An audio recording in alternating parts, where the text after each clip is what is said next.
It's 1592, and Michael Locke, a merchant from London, is visiting an elderly Greek pilot. Regaling Locke with a strange tale, he claims that a few years earlier, he had taken part in a Spanish sea voyage that sailed the Pacific coast, north of Mexico. The ship passed 47 degrees north latitude, lands that weren't yet on any European map. The pilot's name was Apostle Valerianos, also known as Juan de Fuca. And he declared that the people he met along the coast were rich in gold, silver, and pearls. Impressed by this El Dorado-like tale of wealth, the eager merchant penned a short account of his meeting, and that note was published a few years later. It mythologized the Pacific Northwest. Europeans thought that this land, known today as Western Canada, could hold vast and lucrative riches. As colonial ships began to poke through the inlets and forests of the place I now call home, two distinct worldviews came to a head. One chose to conquer and divide the land and profit from its wealth, and the other maintained its traditional practices of managing natural resources in relationship with the ecosystem. Everything we needed to survive came from the land. And one of those views sought to dominate the other. When the colonists got here, Resulted in a lot of consequences. It's neither change nor technology that threatens culture, it's power. The worldviews of the first peoples on Turtle Island, or what is now known as Canada, were overlooked and undervalued by the Western lens. Taming the land or being in dominion over the land. to either destroy or control those ecosystems. Amongst many cultural and ecological losses, one of many particular ecological treasures was threatened. And the Garry Oaks ecosystem is quite important habitat for past First Nations, and a lot of it got destroyed.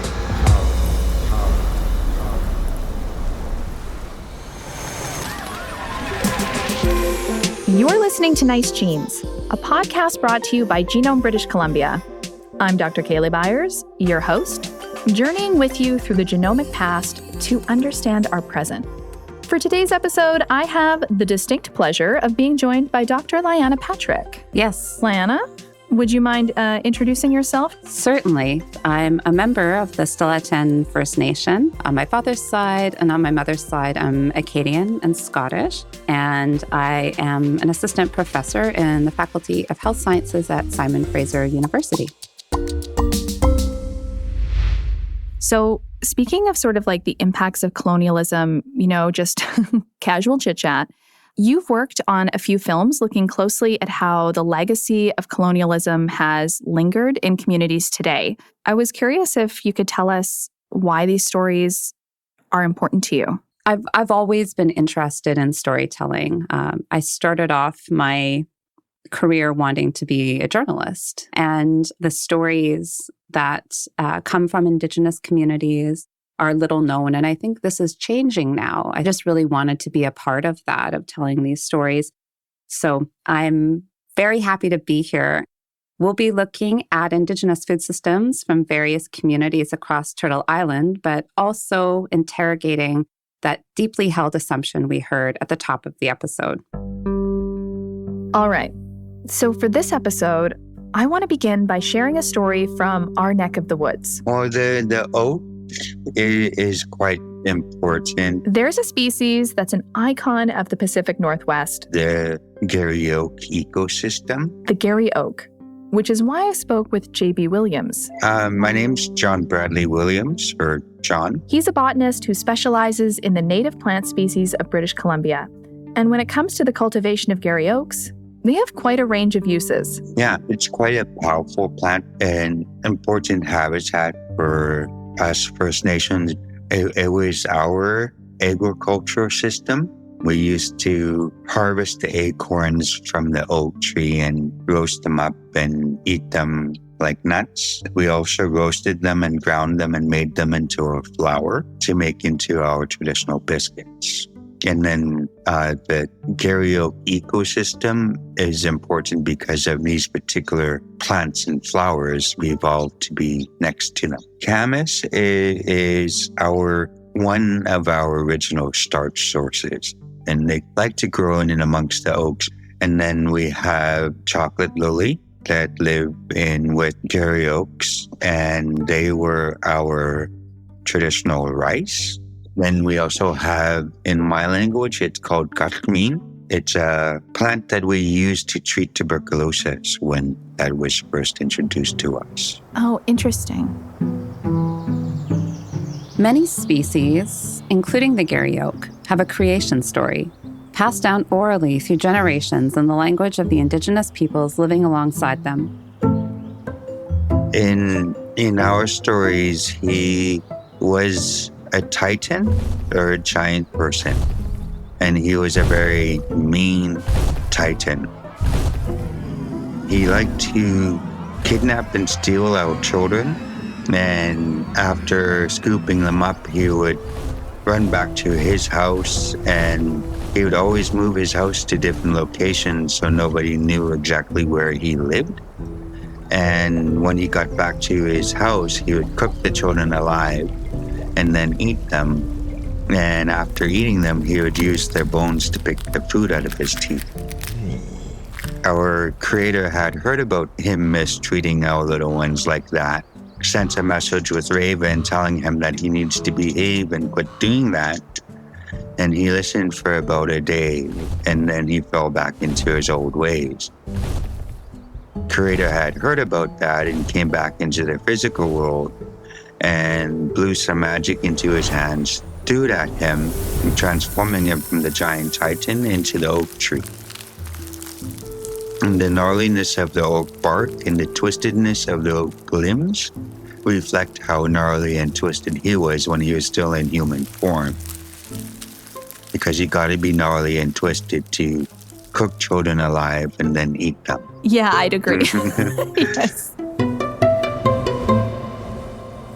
However, this is where Western settlers make an assumption. They believed these Eden-like meadows where the Garry Oaks grew were naturally occurring, and overlooked that they had actually been cultivated for generations by indigenous peoples. And then, a second assumption. They thought they had a better way of managing the land. Yeah, we have an estimated 1 to 3% left of the Garry Oak ecosystem. And that's being very generous with those estimates.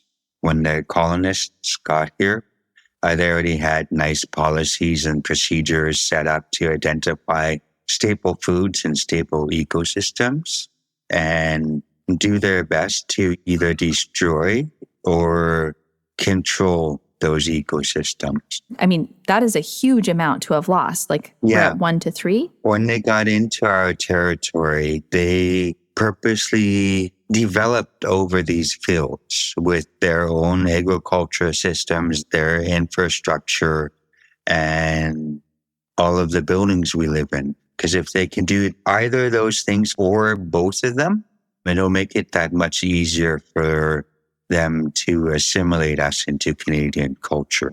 And so they already had an idea of, get rid of the Garry Oak, we're going to plant these other plants without recognizing the value or even appreciating, and like you say, as a means of assimilation. And not really understanding that our agricultural system looks completely different compared to our visitors' agricultural system.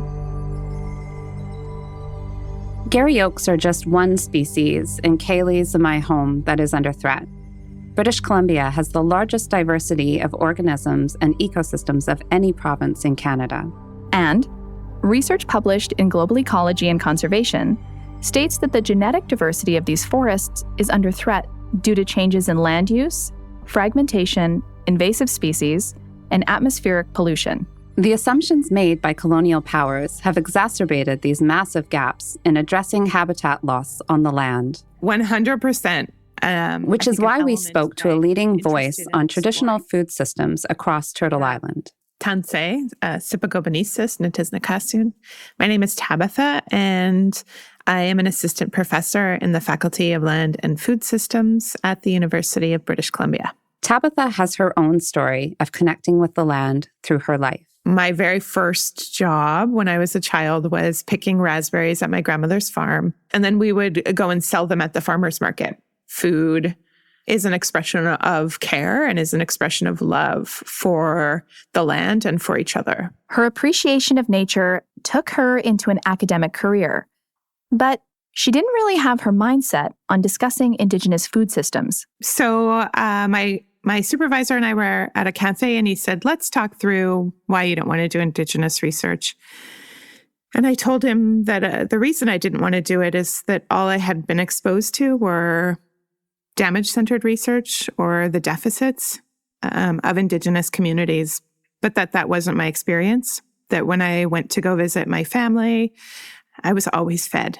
So he suggested that I look at a topic called Indigenous Food Sovereignty, which was very new to the literature at the time. There were only a couple of pieces. But I realized almost immediately as I began to read about concepts of Indigenous food sovereignty that this was already in practice in my family.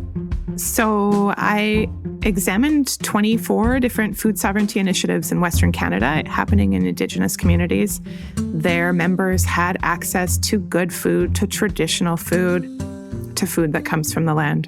But what I was unprepared for was how emotional these conversations were for people. There was a lot of grieving around food sovereignty. So when I finished my degree, on the one hand, I was learning about the beauty and the abundance of our food cultures. And on the other hand, I was seeing these emotions, and I was hearing people talk about a history that I was not aware of. And I began to study the history of oppression and the history of starvation. And the reason that I did this is because an elder sat with me and said, in order to move forward, you first have to look back, and you need to find out what happened to our people. Looking to the past, Tabitha looked closer at the colonial playbook that affected not only Garry Oak trees, but food systems from Manitoba and across to British Columbia. So prior to colonization, we know from oral history that starvation was not a chronic nor persistent problem in Indigenous communities, and that the land was the most important relationship in Indigenous people's daily lives. And that is, we cared for the land, and therefore the land cared for us. But our participation in them is critical to their futures. Our peoples were definitely working the lands. So we now know there are presence of forest gardens. Forest gardens, like the Garry Oak meadows, which were tended by local peoples, just as you might a garden, providing the many types of foods that JB mentioned. And bison jumps. Bison jumps, a traditional form of hunting bison in prairie regions, whereby herds were lured over cliffs to provide significant sources of meat for the community. And fish weirs. Fish weirs, a fence-like trap that would guide fish into a dead end as tides and waves and waterways pushed them into the nets. But this was also a double-edged sword, because our so-called lack of presence on the land in ways that were colonially understood were disregarded. And I can think of very early on a concept that came from a theorist named John Locke called agrarian labor that said, in order to deserve the lands, you have to work the lands and bring them up to their fullest production capacity. And so this very early idea, which is also tied to terra nullius, which says empty lands, but notice what we're saying, right? We're saying agrarian labor, we're saying empty lands. Our use, our relationship to the land was entirely ignored. That dominion idea of empty lands couldn't be further from the truth. Genomic and archaeological research using ancient DNA have provided insights into the lives of Indigenous peoples. On the coast of British Columbia, an analysis revealed historic sites where salmon were selectively harvested among Coast Salish communities. These food systems existed within First Nations long before settlers arrived. And so when our knowledges are disregarded, what the consequence is a colonial food system. Those starvation policies saw the deliberate eradication of species like the bison, like the beaver. We see the loss of salmon in Ontario. We see the loss of cedar, the loss of otter on the West Coast. Those ideas related to colonial production have resulted in a lot of consequences. One of those being that we're warming our atmosphere and altering the nature of our landscapes. I think one of the things that I've been reflecting on from this episode is how many other practices there are and have been used for, centuries, thousands of years. What stood out for you, Lyana? I agree. And I feel like we're sort of consistently bombarded with all of the crises that we're facing, ecologically, climate-wise, on a number of different levels. And at the same time, there is, I think, this opportunity that's opened up because of what's happening.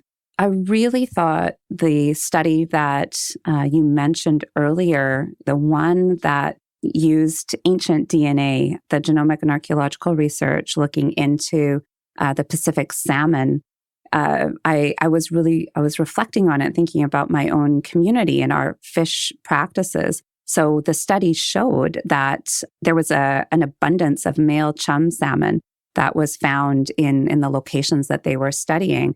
And it showed that actually there was, selective and sustainable harvesting practices that were being used because they were allowing the females to go to the spawning ground so that the next generation could be able to return to the ocean. Yeah, it's sort of like what strikes me from that story too is that by having sort of that active management of salmon, you're also able to preserve some of that genetic diversity of the salmon. And it made me think of in our community, the Dachel communities, we have a fish fence, and historically we would have dip netted from that fish fence. And we did that so that we could also be selective about the fish that we allowed through. Which overall is better for salmon health and for ecosystem health. And I'm quite excited because we're also going to have some more genetics content coming up here pretty quick with the Garry Oak. Yeah, I mean, it makes me wonder, what can we do to build a path forward?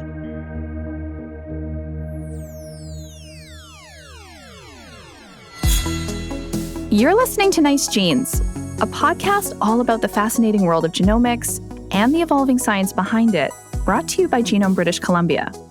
I'm Dr. Kaylee Byers, your host. And I'm your co-host, Dr. Lyana Patrick.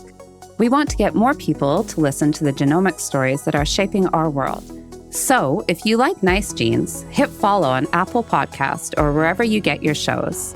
Help grow this conversation by planting your favorite episode in a friend's ear. Wonderful. All right. So Garry Oaks are a keystone species which help shape ecosystems. But the assumptions of incoming settlers have had long-lasting negative impacts on these new-to-them ecosystems.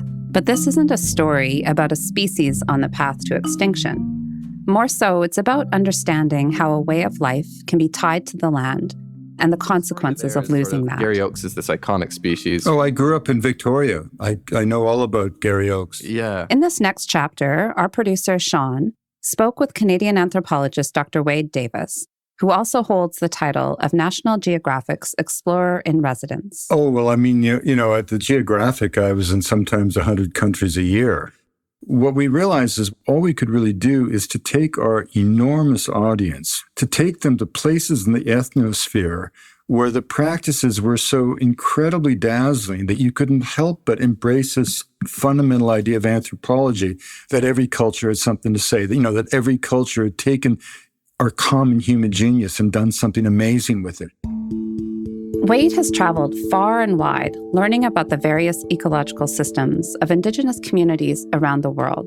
But when he was first stepping into his career, it was during a time when anthropology and naturalists were at a crossroads, with each group making some incorrect assumptions about the other. Okay, are you recording there? There was a very interesting moment in 1979 on Harvard's campus. Emerson Hall, greeting His Holiness the Dalai Lama. When the Dalai Lama wrapped up his first tour of the West.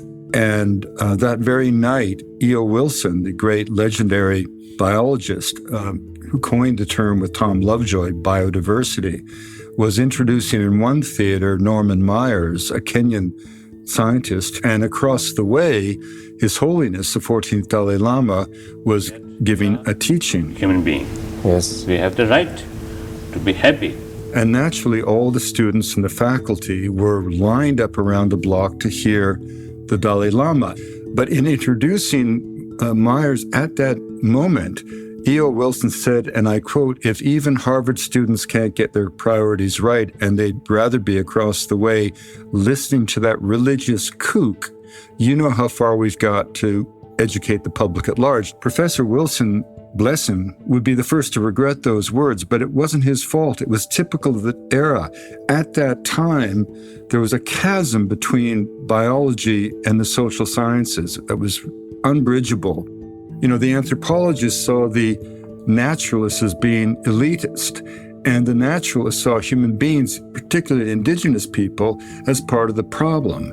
And I probably was the only student running back and forth that night between the two talks because I was so acutely aware that the forces that were afflicting one phenomena were eroding the other.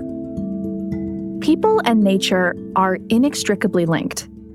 The teachings preserved by traditional inhabitants of the Amazon, the Himalayas, and the forests of British Columbia could be a beacon towards solving some of the largest challenges we face as a global community. You know, the central idea of anthropology, cultural anthropology, was a notion that the world in which you live in is just a model of reality. Every culture is a unique answer to a fundamental question.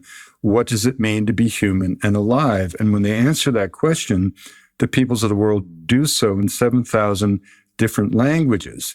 But the extraordinary thing is that that was just an idea in anthropology, the reality of which was only proved to be true in the last generation by geneticists who have shown, without doubt, that the genetic endowment of humanity is a continuum. We're all cut from the same genetic cloth and carried the human spirit to every corner of the habitable world. But here's the important idea.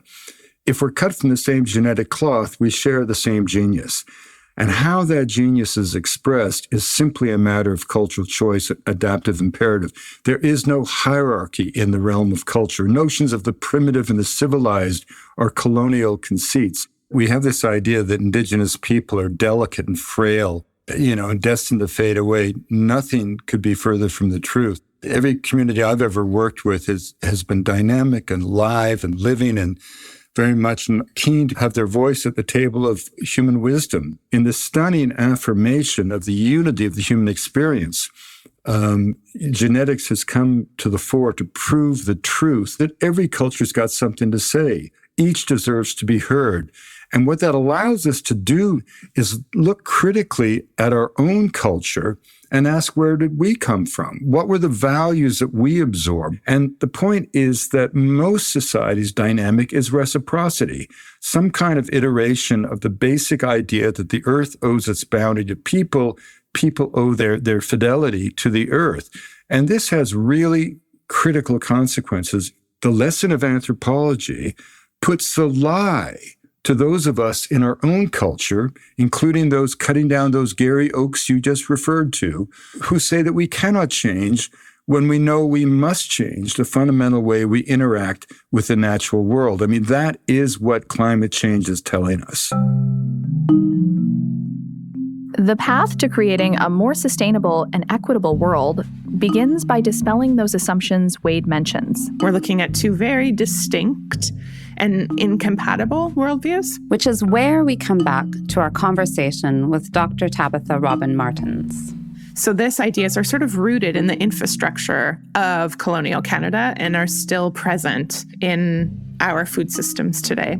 If we take all we've contemplated today, from our relationships to each other and the land, reconciliation, doing the science, this picture forward is looking like a 3-footed foot race, maybe more feet. The point is, each is happening alongside the other.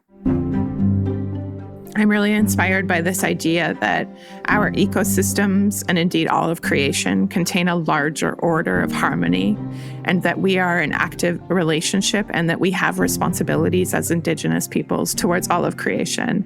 And so I'm inspired by the reinstatement of natural law. And what excites me most is thinking about going back to those treaties that our ancestors made with the cedar, with the salmon, with the bison, with the moose. Because those treaties ask us to take responsibility and they hold us to account for when we don't take responsibility for plants and animals and land and soil and sun and moon and stars. The kinds of agreements, those sacred agreements that our ancestors made, That's where I want us to go to, is to begin to reinstate those again, and for that to form the basis of our food sovereignty. And it requires accountability and responsibility on the part of people. Yeah, I think our governments could, in terms of seeing my vision out, is to make their own native gardens. J.B. Williams also slipped in the important idea that by staying curious, that's how we move closer to reconciliation and building a healthier future. What brings me hope is more and more people are reaching out to knowledge keepers like myself and knowledge keepers like my mentors, like my elders. People are in relationship with the land. That holds true while observing the effects of colonial assumptions on Garry Oak meadows and Indigenous communities, both pushed from where they were rooted. But as Wade Davis mentioned, the Indigenous peoples from around the world are diverse and have their own thriving knowledges. And that diversity, well, it also holds true for the Garry Oak. Research from the Vancouver Island University studied 121 Garry Oaks and found that they had high levels of genetic diversity, which in turn gives them adaptive potential and makes them well-suited to survive the effects of our changing climate. So by working with the land and continuing to do so from the perspective of people and land linked, we'll keep seeing species like Garry Oaks in our landscape. I actually went to a program called Lyana, that's learning from homeland in my language. And when it was time to decide what my project should be, I decided that my project should be recreating a functioning Garry Oak meadow. And so I took a piece of grass or a piece of turf that was about 20 by 20 feet and converted it from that non-functioning grass into a functioning Garry Oak meadow. What was that experience like for you to recreate that? In restoring areas to a fraction of what they were. It was very inspiring, and in the terms that as I was working through that program, and as we're getting close to the end of that program, I began to think that yeah, every bit helps.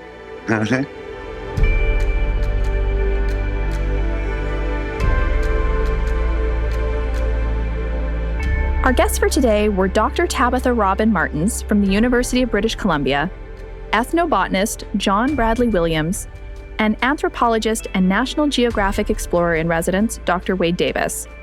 And also a very special thanks to my co-host today, Dr. Lyana Patrick with the Faculty of Health Sciences at Simon Fraser University. Lyana, would you like to take us to the outro? I'd be happy to. Yeah. You've been listening to Nice Genes, a podcast brought to you by Genome British Columbia. If you like this episode, go check out some of our previous ones wherever you listen from. Share us with your friends and leave us a review. You can also DM the show on Twitter by going to @GenomeBC. And if you're listening with kiddos or a teacher looking to spice up your lessons, we have learn-along activity sheets added to the show description of each episode. This was so fun, Lyana. Thank you so much for joining me today. I really enjoyed this. Thank you, Kaylee. And that's it for Season 3 of Nice Genes. What a time we've had dispelling common assumptions that show up in science and society. But you're not rid of us yet. We've also got a few more bite-sized Gene Shorts episodes coming your way. As we close out the season, I really want to thank everyone who's made this season of the show possible. Teamwork truly does make the dream work. Our senior producer is Sean Holden, associate producer is Jenny Cunningham, our sound design and audio mixing is Patrick Emile, our project lead is Mandy Alcaray, for marketing is Matthew Stevens, and our creative director is Jen Moss. From Genome British Columbia, producer and social media is Sarah Lando, and our production consultant is Phoebe Melvin. And finally, thank you all for listening in and joining this genomics nerd herd. We couldn't do the show without you. So, thanks.